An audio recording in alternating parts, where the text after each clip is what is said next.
Ray, welcome to the weMove podcast. Thank you for having me. Welcome. So, a bit of background in terms of how we have been put together through Rannick Donald, who saw our first magazine 2 years ago and called me up out of the blue. Never spoken to him before, and every now and again we check in, and he said, Ray Carbullido's coming over, and I was like, sounds great. Don't really know much about him. And then he started to sort of expand on your art and the martial arts practice and how it merges together. It all sounds great to us when we hear his stuff, and if someone recommends someone else, then we always feel there's a reason for it. And when we met you, you said your primary aim is about health and well-being. Daily well-being. Daily well-being. Yes.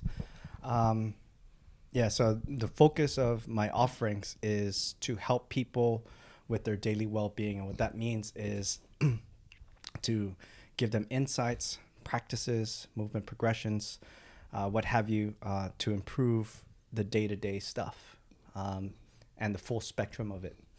And as far as like the martial arts and the art and all that stuff, that's more my world. And that's where I pull from. Those are the environments that I pull from to and then I pull from those environments, and then I share the gems of my environment in a contemporary way and in a relevant way that affects daily life positively, if that makes sense.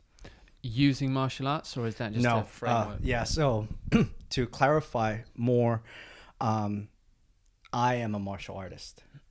And when I share my offerings, it is not for the purpose of making more martial artists.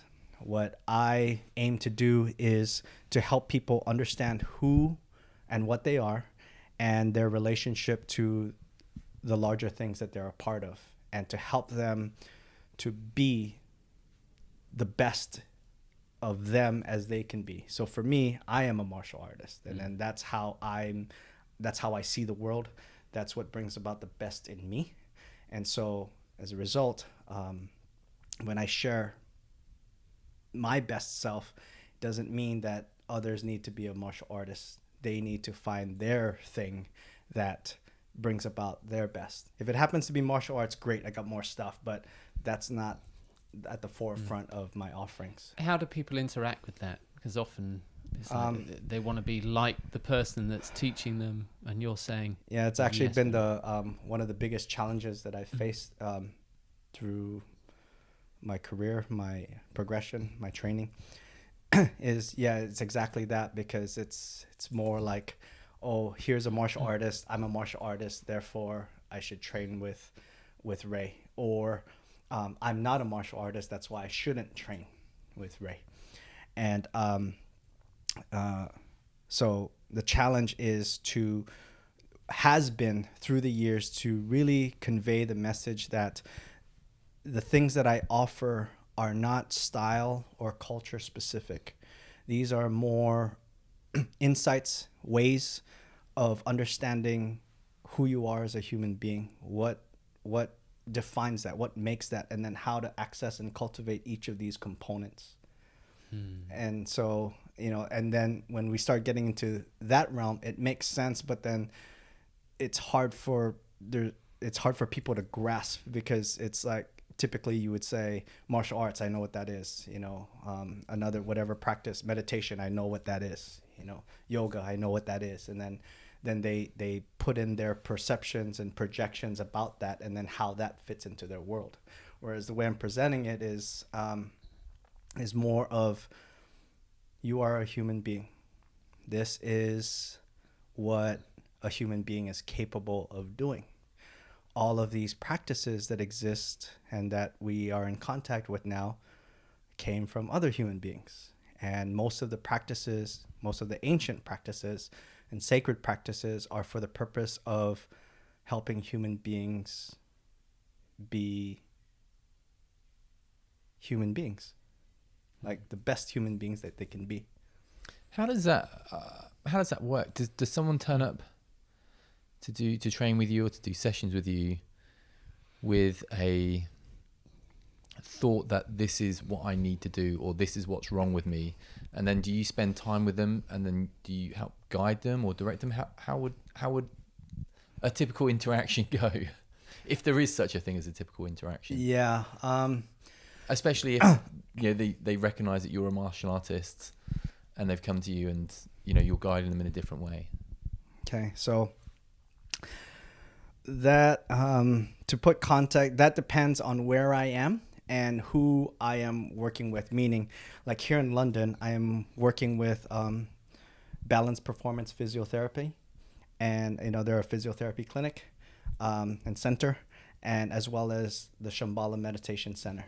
So we have two organizations that I work with out here, and so each organization has their specific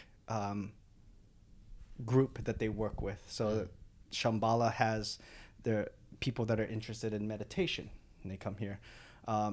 Balance has people that are interested in movement and recovery and just general well-being. And so in this environment, what it looks like is we enter from that gate. So with Shambhala, we're saying there's a guest instructor on meditation, blah blah blah blah. But then we put in there that the courses that he'll be covering will be the pillars of meditation. These are the fundamental things that give birth to all the meditation practices. And then from there, it's a Pandora's box that opens, because once they engage that, then the questions just keep coming, and then one thing leads to another. Before you know it, they're doing quote unquote martial arts movements, but not in a martial arts context, right? Because again, martial arts is my world. In balance physiotherapy, balance performance physiotherapy, they're starting from the movement aspect. And so we start off with natural movement progressions, and then we start to show how these natural movement progressions have the different applications, whether it be to go inside yourself to your thoughts and emotions, or to be implemented in an environment and engage your environment in a way that includes other people, it includes different circumstances and whatnot. So and that's what it looks like here. And then there are other environments where I start off with the martial arts world, because I am in a martial arts dojo. And so we start with whatever techniques we're working on, but then I start to show how the same movement, same technique, where the technique originated, why it originated, where the movement originates in the body, how to properly move, and then therefore engage your partners, opponents, quote unquote. And then that gives you a deeper understanding of yourself, your movement, how you're engaging, the intent behind this engagement, so forth and so on. So it's like, to answer your question, it depends who I'm working with and where I'm working from, right? And so that environment is far and wide, and my offerings are adaptable to a wide range of human experience. So they're principles that yes, they're principles, but they're embodied, they're shared through tangible examples and movements. Yeah. So everything that I do, no matter how esoteric or how do I define this? So everything that I do has a physical progression. It includes the physical body, whether it's movements or postures. There's a physicality to everything that I do. No matter how philosophical, no matter how conceptual, it always comes down to a physical embodiment / demonstration / progression / process, so that the human being, the people that we're working with, can better understand what is being transmitted. So I'm just trying to unpack in my head that the physical aspect is the integration between what you're saying and allowing them to apply it and take it on. Yes. So what it comes down to is like, just by physically engaging and by physically moving, this activates a a deeper intelligence, another spectrum, another area of our being, that opens up a deeper intelligence. And what I mean by that is, let me just clear this up a little bit. So the importance of the physical body is that it can access the subconscious. And so to move the body while you're learning, you are opening up a deeper intelligence of your being, not just conscious, intellectual, analytical intelligence. It's a deeper intelligence that exists. And so that's why everything that I do has a physicality to it. Yeah. And to kind of give an example, or like an analogy, is that, or just to put this out there, is that if you want to share something in this world with others, it has to pass through the physical frame. Whether you say it, write it, whatever, it needs to pass through the physical body. So we need to include the physical frame in all that we do. So the way in which you do that, the attitude or the intention behind it is the utmost importance. One more time. The attitude or the intention in which you do that physical action is with the utmost importance. Yes. The reason why I'm hesitating is because you've used specific words where you said intention and attitude. So rather than being lazy in the way that you express it, so if I was being lazy in the way that I was expressing it versus doing it very intentionally.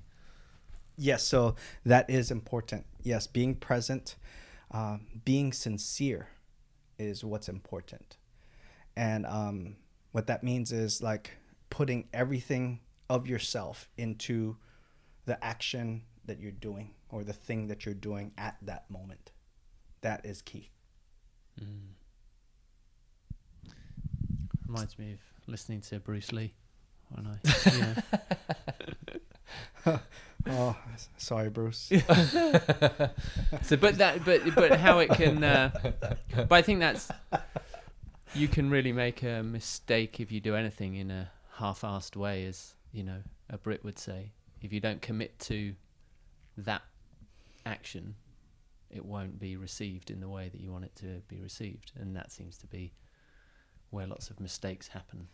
Yeah, it just comes down to where when something is not sincere, you can feel it, and the recipients can feel it, right?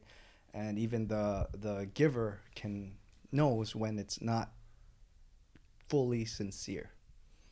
And that knowledge of not being fully sincere is not always at the moment of action. There's times where the action occurs, it doesn't quite go well, and then the person doing the action reflects and realizes, oh, I wasn't fully sincere, I wasn't fully in that moment, and this is what happens. And so then you would take that reflection and alter it on the next time and you were then doing adjust accordingly.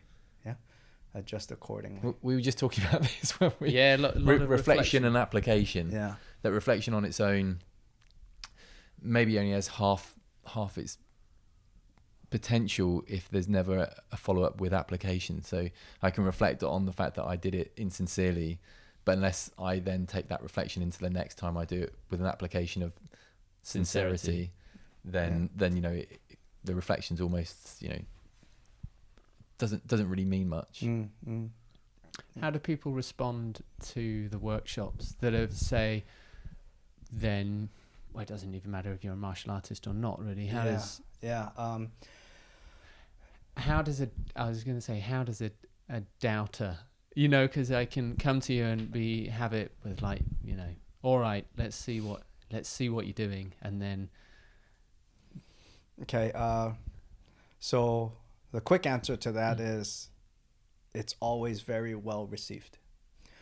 And this is hard for me to talk about because it makes me sound conceited, or it just kind of puts, makes me like praise myself. It sounds like I'm praising myself, but the responses, the feedback that we get consistently is that this, the response is something to the vein of, why aren't more people doing this? Everybody needs to do this, or this really changed my life, or this really changed my practice. This has activated something deeper into all the things that I love that were once just conceptual. Now they are actually attainable. Yeah.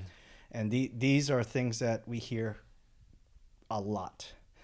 On the flip side of this is there's a challenge that we have, and it's in communicating and describing, what we're offering. And so we have all the things about, these are things to improve your daily well-being. It has its roots in martial arts, healing, meditation, and spiritual practices of ancient times and cultures, all that kind of stuff. We describe it that way. But what ends up happening is there are two typical responses from opposite ends of the spectrum that typically occur. So if we simplify it, and for example, let's say martial arts. If I were to do a martial arts workshop or class or seminar or whatever, I would title it The Fundamentals of Martial Arts. And I would show the keys, the key movements, the key things where all martial arts are born, and to show that this is not unique to any style or culture. This is the way a human being moves and works and operates at its most efficient levels. And this is how to interact with your environment at the most efficient levels under different levels of pressure and stress. But that's what I would show. But on the flyer or the communications, it will say fundamentals of martial arts, the root of all martial arts, blah, blah, blah, blah. Typical response, if you're a martial artist, I guarantee no martial artist is going to come to that workshop, because the attitude is, I'm a martial artist. I've been training for X amount of time. I already know this. Why would I need to go to this? I already know this. I've done this. I already know this. Why would I go to this? On the other end of the spectrum, if we start to articulate it more, explain it more about how martial arts gives birth to these other practices, spiritual, meditational, healing practices, and we go into those descriptions, then it's, oh, that's too much. It's too intense. Not for me. I'm not interested. Either way, no one's coming to that workshop. But for those that do come to the workshop, then we hear, why aren't more people here? Why isn't everybody doing this? This changed my life. This changed my practice. This has given me more insights into all these things that I love. Thank you. So that's a typical occurrence in every time we have offerings. Because when we were in the cafe, we were talking about, if you want to change, it opens up. If you make that commitment to understanding the foundations, and it's challenging for someone that's been doing it for, well, it's ego challenging, 10, 15, 20, however many years, to go, I'm going to go back to the start to refresh the foundations, if you consider foundations as being the start, but because it feels like I'm not a beginner. Yeah, that's one way of looking at it. It's like when you start looking at it in terms of this is what I've accumulated, and I have a fear of losing, or shaking the foundation of the things that I've accumulated and know, right? Then it becomes scary. The question that one should ask themselves instead is, how can I evolve the thing that I've dedicated my life to? What is my role in the evolution of this? Or am I simply regurgitating knowledge? Right? So then that's one. And then if you really commit, if you're in the space of, I love this thing so much, I want to contribute to it, I want to play a role in its evolution, then that's a different action set. That's a different perspective altogether. Yeah. Okay. When I do, or in a lot of my introductory workshops, one of the things that I share is, or point out or ask is, why are you engaging certain knowledge sets or practices or you know, like what is the motivation for that? And I say because that dictates what you harvest from the knowledge set. So meaning, a lot of times, you know, a human being engages a knowledge set for the purpose of validating their current standpoint, their viewpoint, and then that experience or that approach is going to yield certain types of things from that knowledge set, right? As opposed to someone that's genuinely looking for new knowledge, trying to find out more about themselves, their practice, the things that they are part of, and the things that you will harvest from the different knowledge sets will be far different from when you're just trying to validate a worldview, a value, a belief, a standpoint, whatnot, right? So though understanding why you're engaging a knowledge set is very important, and this is something that you don't ever have to share with anybody. You just have to be honest with yourself. So if you do need validation because, you know, you're feeling you know, insecure, or like you need to feel like you're an authority on something, you have to be honest with that so that you can get that bit out of the way, and then new stuff can come in. So it's not to repress that. It's just be honest. I need validation. I need to feel stable. I need to be reassured that I didn't waste my time, that this is quote unquote right? All that kind of stuff. So it's like, you just have to be honest with yourself. You have to be sincere with yourself that that's what you need, and that's why you're engaging these knowledge sets. And then once that's out of the way, then you could start engaging knowledge sets for the purpose of actually gaining new knowledge, and possibly even changing your entire world. Which can be incredibly... It's more I was going to say it can be incredibly scary, but in a way it's not. It's more... My experience is when people have to change, they're almost fearful of how other people will perceive them changing because they've built a group around them. And it's like, how I won't be perceived as that expert anymore, or that martial artist or climber. And it's like, you're still this, you know, you're still you. You're still you. You're still you, You know? right? You're not defined by your title or your practice or what. You are you. Yeah. Right. So it's like, the way to, you know, kind of get more towards center or more, you know, to get into this space of you is ask yourself, like, all these things that you're spending time doing, how is it contributing to the quality of your life and the quality of the experience of all the things around you? When you start going into that level of questioning into the things that you're doing, you're going to see it differently. And sometimes what you see may not be comfortable, because you might recognize that, oh my God, I've been doing all of this to escape. Yeah, exactly. And not answer the question. Exactly. So that's a good grounding question to ask yourself is, this thing that I'm doing, whatever it is, it could be it doesn't have to always be so grand, but this thing that I'm doing, how does it improve the quality of my life and the quality of the experience and or life of all that's around me? Right? I mean, it sounds profound, but it doesn't need to be so like deep where like you got to give up your life and then move somewhere and do these things. It could be as simple as, you know, I'm going to pick up this bit of trash because that would make this place more presentable, and then that provides a better experience for the next person that walks through here. It's as simple as that. So it's in these daily, quote unquote, mundane things. And that's where the magic happens. Yes, because for example, like the things that I cover in my workshops or my offerings are breathing, how to move your body, how to stand, right? Like, so these things are like, I say those things like, oh, I know that already. It's easy to say I know that already. Until we start doing it, then it's like, oh, I know how to sit, I know how to stand, I know how to breathe, but maybe not as efficiently as the way it's being shown now. Right? So just because you know how to do something doesn't mean that you are doing it as efficiently as it can be done. We like to say we know how, but when you think about standing, it's like I stand, but no one's really taught me. Yeah. I just looked, and then you do it, and all of a Exactly. sudden then you compensate, but you're not doing it efficiently. So Yeah. maybe the correct way of thinking, I stand, I breathe.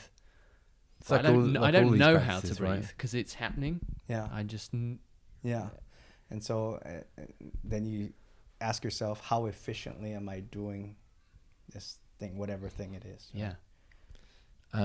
It reminds me, or two things. It reminds me of the Osho quote. Yeah. We did a podcast with someone in Austin called Jamie Wheel, and he shared with us an Osho quote that I'm sure I'll probably not get right, but The sentiment will be right. yeah, the extraordinary is in the ordinary, and we're always out there chasing our white whales, was how he expressed it, and it's almost you need to do that, chase those white whales in order to come back and focus on the ordinary, because that's where the extraordinary lives. Yes, I agree. And so I it's agree. Yeah. so What they said. Yeah. So it sounds like reflection is obviously, reflection is the beginning of the process or beginning of the practice, asking these questions and ascertaining your answers or becoming aware of your answers. It sounds like it's it has to be a very considered approach, like a non-rushful approach. I think we probably live in a time where everyone wants just to rush through it. I want to get the benefits without doing the work. Yeah, that's one bit that I haven't been able to help people with is the bypassing of the work. I've done a lot to make things as simple and as clear and as attainable and accessible as possible, and with great success. But the hard work part, that's the one bit that, like I say, if somebody knows how to bypass all of that, please let it be known, because I have never experienced that. I don't know what that looks like. I would love to see what that looks like and to experience that. Yet to bypass the work for someone else would almost be to rob them of the whole experience and the satisfaction of doing the working, because you need that. Like it's actually the point. Yeah. Yeah. Like the work is the point. It's the point. Yeah. It's and when really you've got to that bit, it keeps on going. It Yeah. doesn't just, we're done now. Yeah. I've seen Ray. I can do my exactly. And to what the way I share that bit is like, it's that concept of time. Like I've done that already. I know that already. What else is there, right? And I always say, it's like whenever you're feeling those things where I'm bored, I did that already, I know that already. I'm like, those should be flags that come up in your world to let you know that you are on the footsteps of new insights. But you have to be present and look at the thing that you're bored with, the thing that you did already, and the thing that you quote unquote already know. Right. Yeah. Mm-hmm. And when you really engage that then in a way where, like, when you realize, no, there's always something more, you will harvest new gems and data. Yeah. Right. So those things, those thoughts, those experiences should function as red flags. If you're bored, red flag. If you say, I know that already, red flag. I did that already, red flag. That I am at the footstep of new knowledge. Yeah. Right? So, and then the other thing is this whole concept of an end, meaning like, I did that already, I don't need to do that already. The way you process time is actually key into going deep into your practice. And what I mean by that is, there are some things that when you put a time limit to it, or you put like some kind of end to it, it's absurd. Example, I don't need to breathe anymore. I breathed yesterday. I did that already. I don't need to do that. when am I done breathing? Can I stop breathing now? You see what I'm saying? It's like, Yeah. it's absurd. It's just absurd to hear that. So there are certain things in our life and in our being that time does not exist in that. There's no, that's not a metric that's put into that component of our life. So there are certain things that we need to shift into this strata. One of it is like your cultivation. Your cultivation, there's no end to it. It's just, it should be on the same level as breathing, right? So it's like to speak of your cultivation or your practice or whatever it is that makes you, there's no end. This is like, as long as you're going to be doing that, because that's what brings about your best. Right? And I hope this is making sense. I hope this is clear. It's like, you know, and these are the things that I share with people. And, you know, about like, a question that I get a lot is, how do I know which practice to pick? What is it? Because there's so much. I was going to say, and many people don't have a practice. Yeah. So my advice on like how to choose a practice is whatever thing that enables you to see yourself more or be yourself more, do that and keep doing that. If something else comes along that enables you to see yourself more, be yourself more, do that and keep going. So learning more and more about yourself, oneself. It's just airing that thought out of my head. But just constantly going in to know thyself more and more. Yes. So to know yourself and your relationship with the larger things that you're a part of. There you go.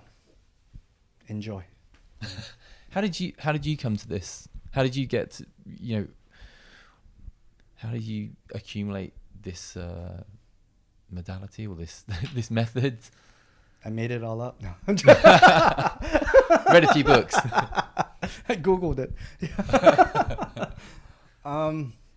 So my progression everything in my world has come primarily through my martial arts training.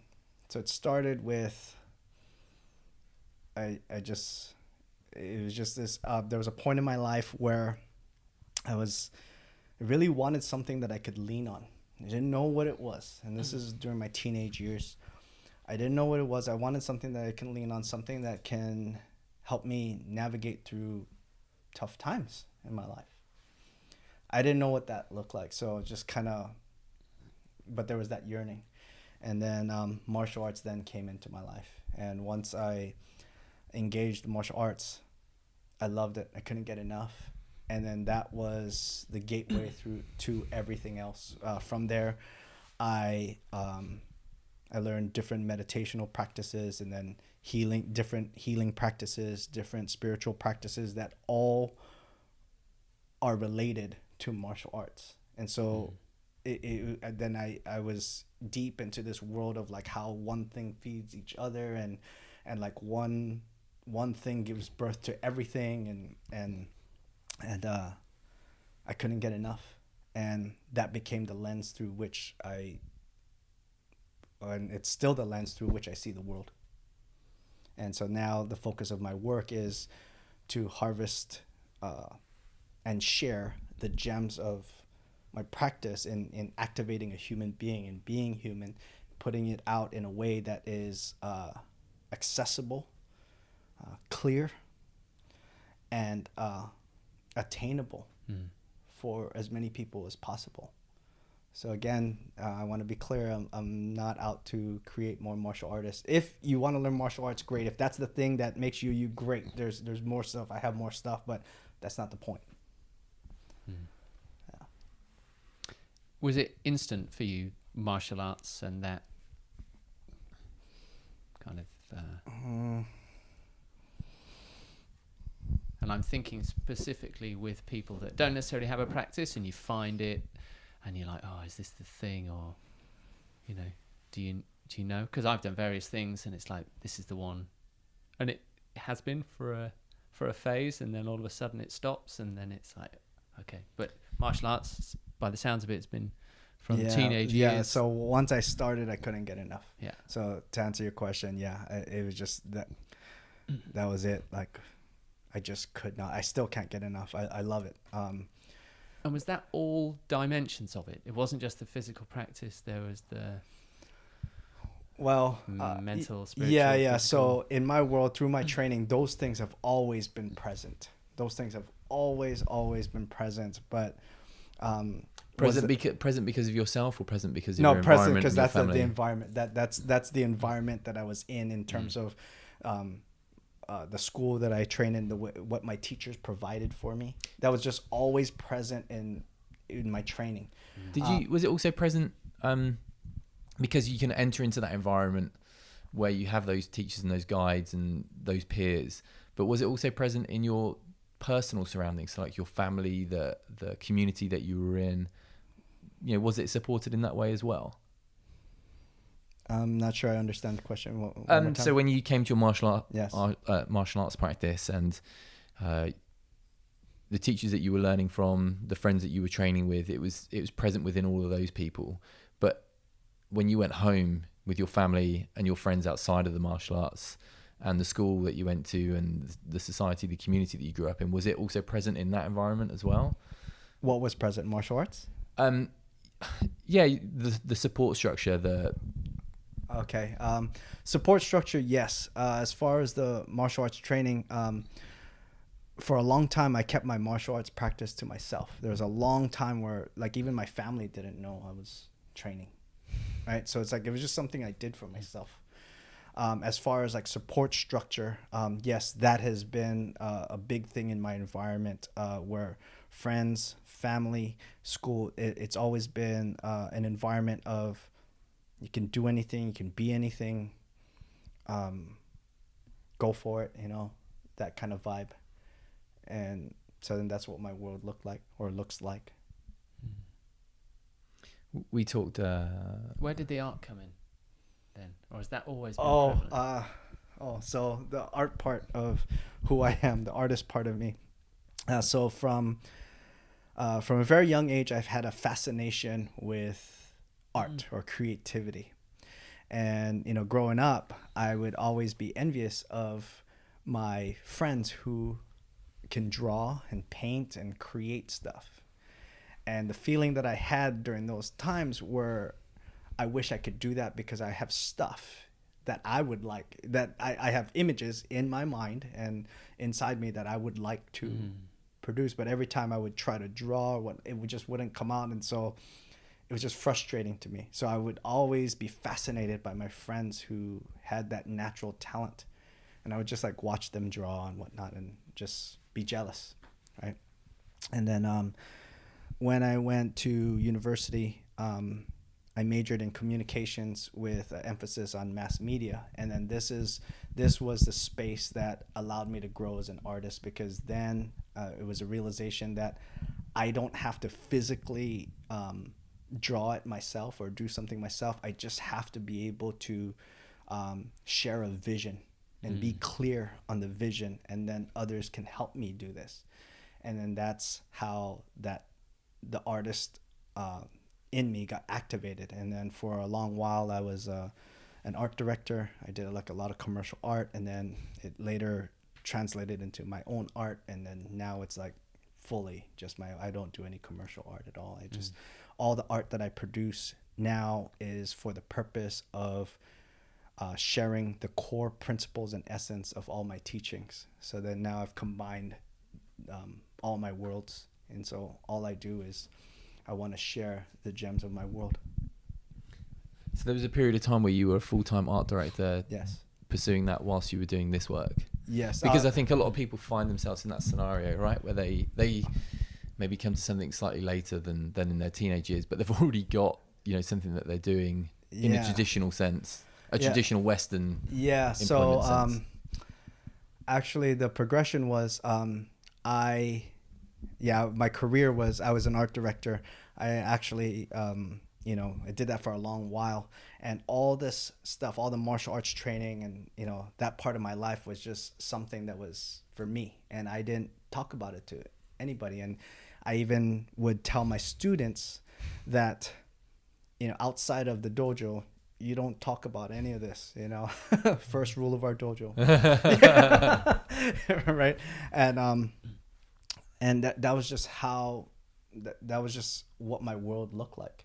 It was just something I did for me. And then what happened was, there was after a certain time of operating as an art director, a lot of my clients started asking me a lot of how questions, like, how did you get started in this? How did you come up with this particular idea? How did you land this particular client, whatnot? And there was a lot of, and different clients were asking me kind of the same questions. And this is where I decided, it just felt right to share the real answer, the sincere answer for that. And the sincere answer was, I simply applied the principles of my training to this part of my life, and this is what happened.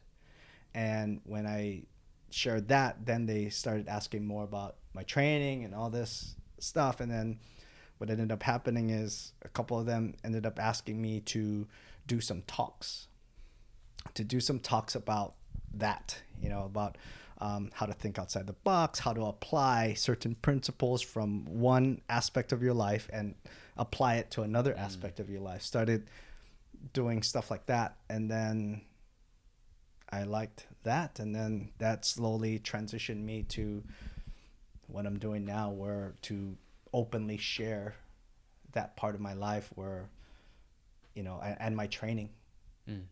So now all the worlds are combined, and then this is what I do now.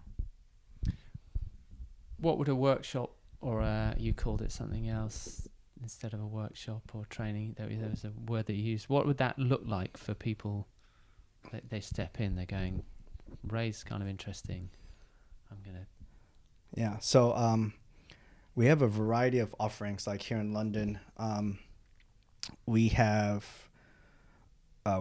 four weekly classes, and that run an hour and 15 minutes each, that are self-contained. And then we have comprehensive workshops where it's more of a weekend thing, and it's like 4 hours each day. And then we also have private sessions. So as far as time investment, there are different ways to engage the training. What does the content look like? Again, I mentioned earlier, it's like we touch on the components of a human being, what makes a human being, the efficiencies of these components, how they relate to each other, and then how to implement this in different environments. Not always comfortable environments, but it's like, basically it comes down to, you will learn how to be you under any circumstance.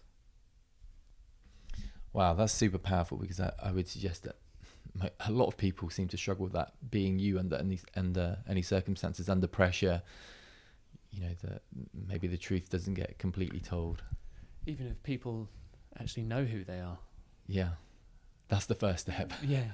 Yeah, well, this is where, for those that have trouble with this is where the added dimension that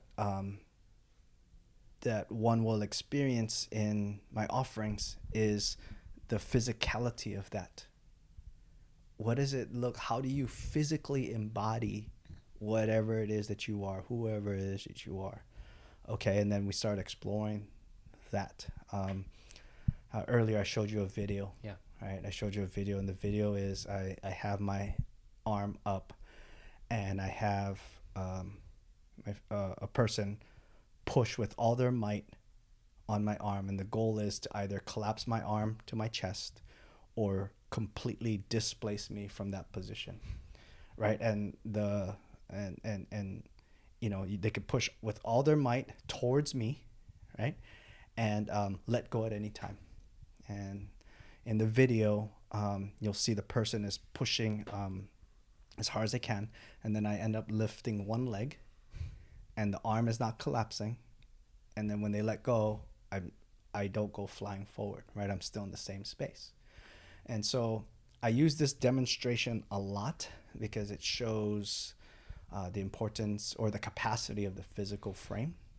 But it also shows that just because pressure is applied to you does not mean that you have to exert pressure back, right? It just means that you can be in the presence of that pressure, and with proper positioning, proper alignment, you can efficiently process that pressure so that the source of that pressure doesn't have to feel compromised. They can push as hard as they want, be them all they want, and I'll be me all I want. And that pressure doesn't compromise you either. No, exactly. And so by experiencing this and embodying this, this gives new insight, new action set on how to be you under any circumstances. All of a sudden, it's not conceptual. Now we're really embodying this. We're moving our body in such a way that's in alignment with who we are, with our values, with our beliefs, with our worldviews, with our thoughts and emotions. And you see how there's all these different levels of alignment, and as a result, you're more you. So there's always going to be a physicality to the content of my offerings. And the physicality, if I'm correct in when we were talking about it, that's aligning physically all parts of your body so they work with no unnecessary tension or stress. And able to receive force. So alignment is not enough. It needs to be alignment plus the ability to receive force. And respond? Yeah. So then the next, like further demonstrations and, like when we train, then you'll learn how to express force. But first is learn how to receive force first. Which I guess in a regular context, force is like criticism. Yes. And people don't, Yes. they just... Correct. I was going to say it's straightforward. in my own experience of being uncomfortable, like being really uncomfortable with it, and then that forcing me or allowing myself then to respond in a way that's not really me. Yeah. But because I can't stand there with the... Yeah, because you're trying to neutralize the discomfort. Yeah, That's yeah, what exactly. I It's want to more move out about of neutralize the discomfort rather than being you. Yeah, I want to move out of that Yeah. that situation as soon as I can, and or I can stand it for so long, and then eventually I break. Yeah. Like the force just becomes its... Overwhelming. Yeah. Yeah. And So you break yourself against the force, don't you? Rather Yeah, than so- Yeah, and then probably about several hours later as well, Yeah. over the fact that I didn't. yeah, so just I want to make sure I'm painting the proper picture. It's like one doesn't only need to withstand force or receive force like that. It's like the full spectrum of the training and the full spectrum of the training with me and in my workshops and my offerings is the exchange of force, learning how to interact. So there's times where you need to stand there and be able to process it skillfully. There's other times where you need to move out of the way, and there, so it's about understanding what the appropriate action is at any given moment.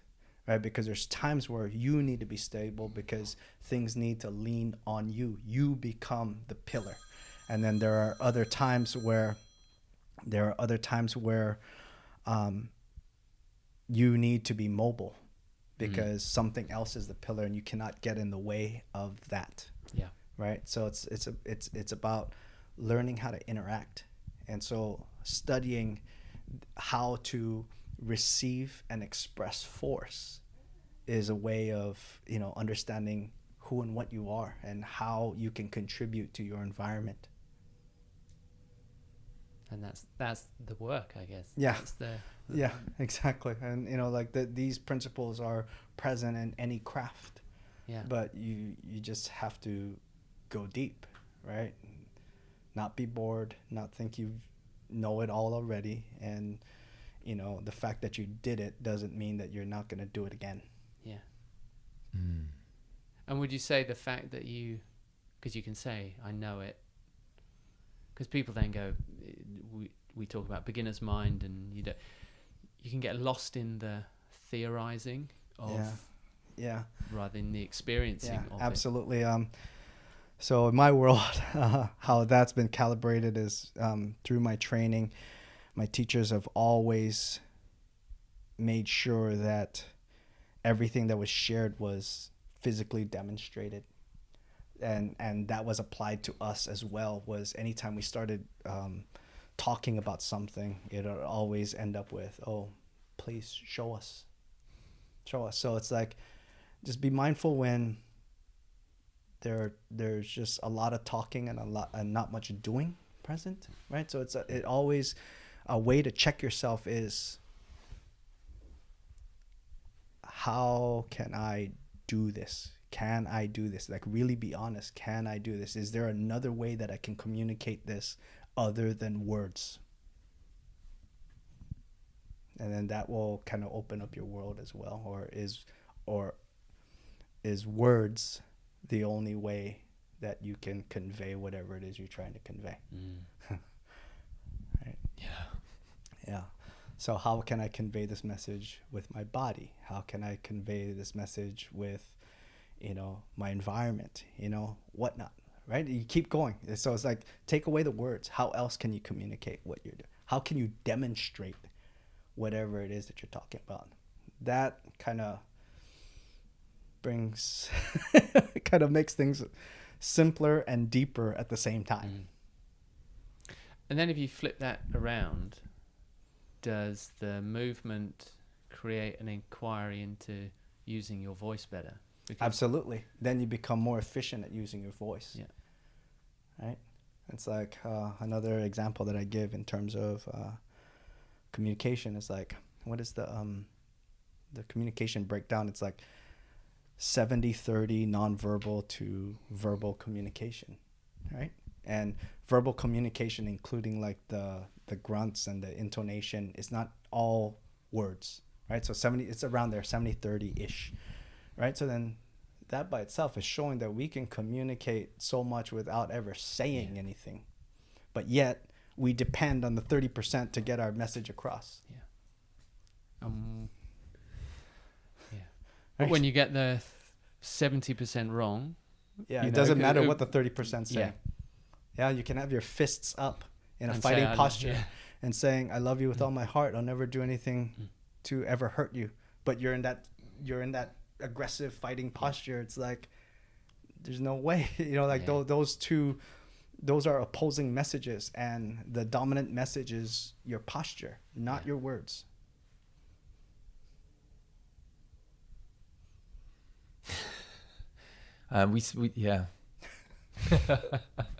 It's trying to take it all in and then process it at the same time. In the States, we have done a podcast with a guy called Arthur Joseph, who's a vocal awareness coach, and how you embody who you really are. And he was giving us breathing exercises and posture, or stature, he calls it. So sit up straight, inhale with a conscious, loving breath, then at the peak of that breath, then you start to speak, and the voice was radically different, and on record, on air, I redo that sentence and it doesn't even sound like the person that it was before. It's calmer, it's clearer, it's,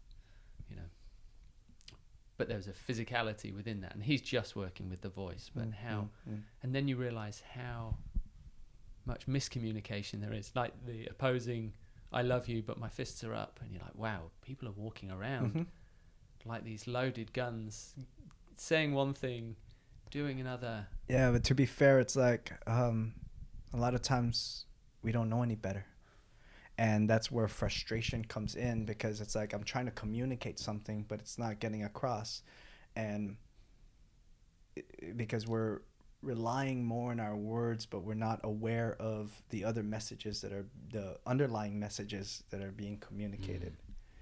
And then as a result, there's all that miscommunication, there's that frustration is born.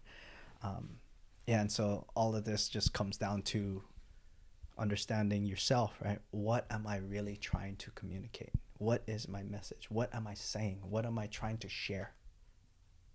What is that? Do you even know that? Or, because a lot of times, let's be honest, there's a lot of words that are being said, but there's nothing. A lot of words are in our environment, but there's nothing really being said. Yeah.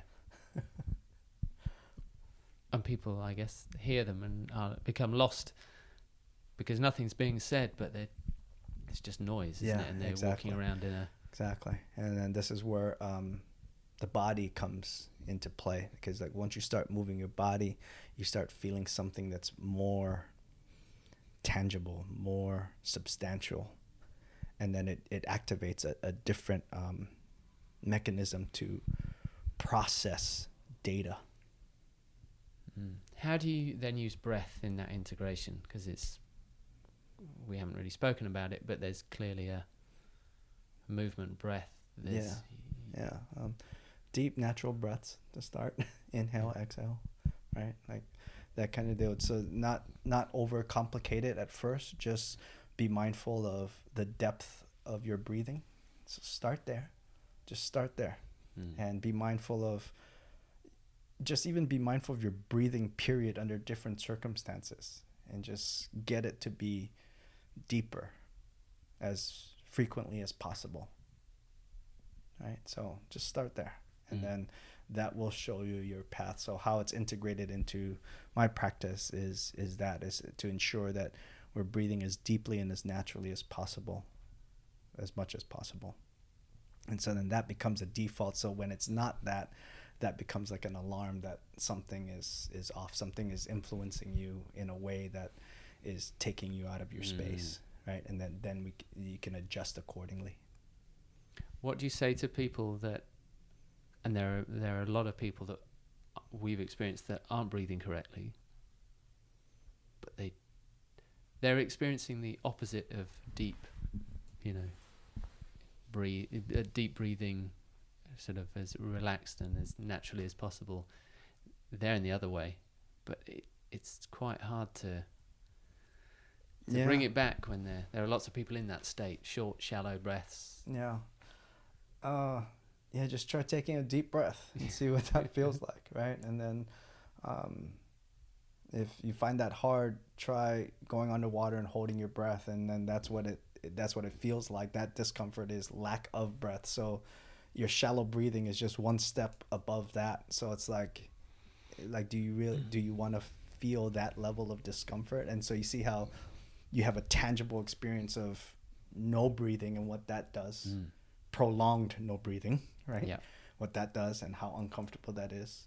And then that becomes like a benchmark, and then pointing out that shallow breathing is just one step above that. So it's like there's deeper there's a wider spectrum of breathing. Yes. So then this is where it's like go deeper, breathe deeper, and as naturally as possible.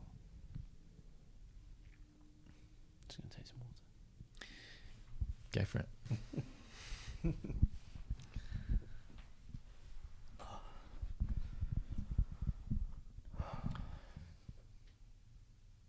Talk to us about your art, because Rannick was saying about the Enzo circles and so I do a variety of art. Like I'm not tied to a particular medium.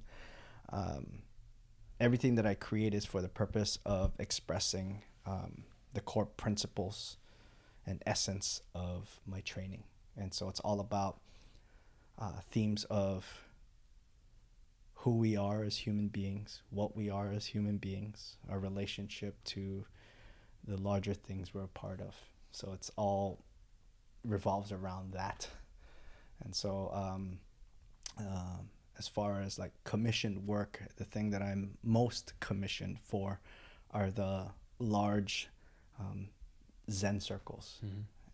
But I have other works as well, but that's the one thing that people commission me for the most. Yeah, and you were showing me some little video clips of moving mandalas and so I did also a body of work where the video that I showed you was just done recently, where I took a bird's eye view, so top-down view of one movement pattern and implicated in under different contexts, just to show that the same essence of that movement is present. So there's a integrity to the movement under different circumstances. That's the video I showed you. A few years ago, I did a body of work where I took long exposure photographs from the same vantage point, like directly above, of me doing different martial arts forms with different light sources. So I did one series where the light source was on my wrist, my feet, and the top of my head, and then those formed different mandalas. And then I did one where the light source was a long light source. So and I did sword form. So instead of a sword, I'm using a long light bulb, and then that created a different set of mandalas. So the purpose of that body of work is to demonstrate that we have a larger shape, and this shape is how our environment engages us. That's what determines our experience with our environment. So it's like there's a larger shape beyond our physical body, where this other shape is comprised of our thoughts, our emotions, and our movements. And then the whole of this, which includes our physical body, is what determines our experience. So that's the point of that body of work. And when I did this, and this is where I didn't really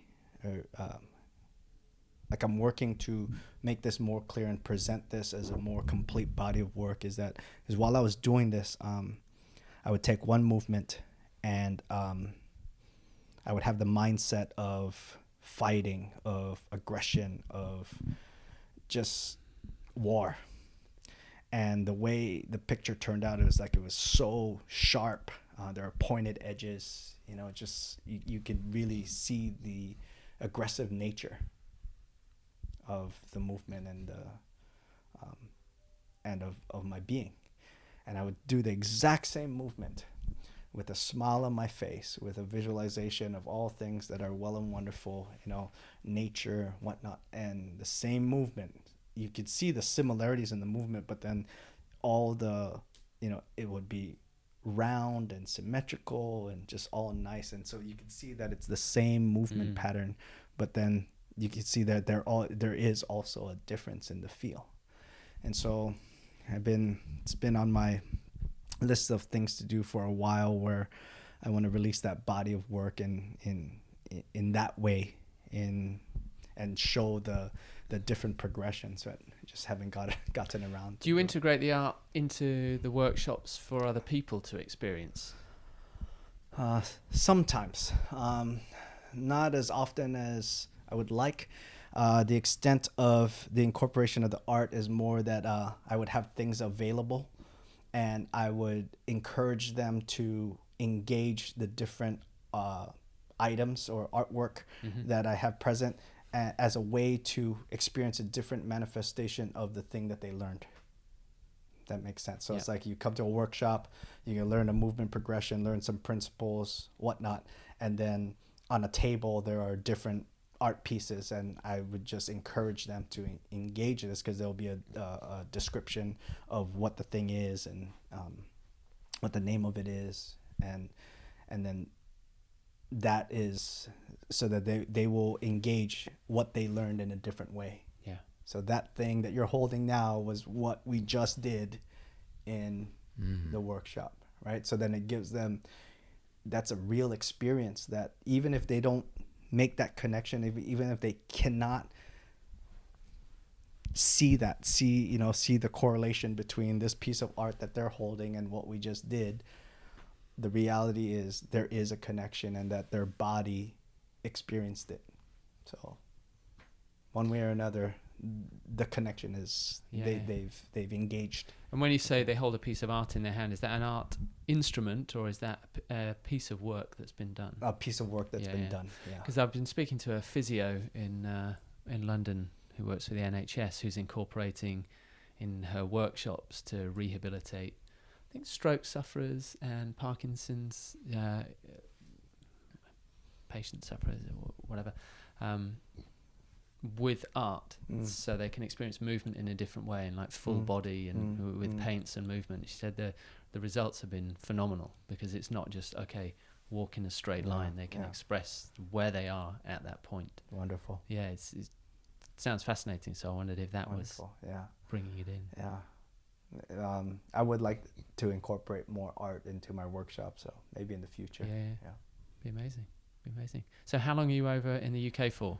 I'm here till the end of the month. So that's the end of March, Yeah, and then end of you March. tour the world, right? Ish. Like, so after here, my next set of workshops are in Buffalo, New York, and then I'm there for a week, and then I'm off to Chandler, Arizona, there for another week, and then Oakland, California, another week, and then I'm back in Hawaii. And that's where you reside. Yeah, and I'm that's- based in Hawaii, Yeah. and so there are different opportunities to train with me. I encourage people to take advantage of the face-to-face time when I'm in a location, but there are ways to still interact. I mean, we have technologies available, right? So there's always online and whatnot. But yeah, I'm trying to provide as many opportunities as possible to engage my offerings. Yeah, fantastic. Yeah. And website-wise, it's just Website is raycarbullido.com. I'm on Instagram, Ray Carbullido, and also on Facebook. It's at Ray Carbullido, and the title of the page is Ray Carbullido Artwork and Training. Awesome. Yeah. Ray. Thank you. Thank you. Thank you for having me. Pleasure.